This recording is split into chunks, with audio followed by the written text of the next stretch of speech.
Hey guys, मेरा नाम है आशीष। हम समस्तीपुर बिहार से। तो आप लोग तो जानते ही होंगे आजकल सरस्वती पूजा का समय चल रहा है और आज हमारे इधर पूजा था, जो कि देख सकते हैं पूजा स्टार्ट हो चुका है और इधर कलशा भी भरा के आ चुका है। इतना भव्य तरीका से पूजा हो रहा है गाइस, धनर में पहला बार। देख सकते हैं इधर माता जी का मुंह भी ओपन हो चुका है और कितना भव्य देखने में लग रहा है।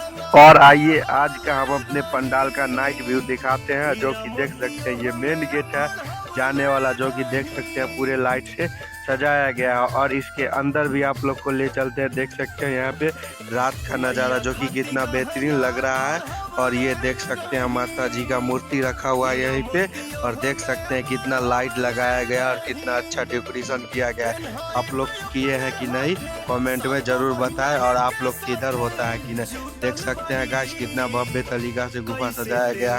तो थैंक यू गाइस, मिलते हैं नेक्स्ट ब्लॉग में। तब तक के लिए बाय। फॉलो करके जाए, यूट्यूब पे जाके सब्सक्राइब कर ले।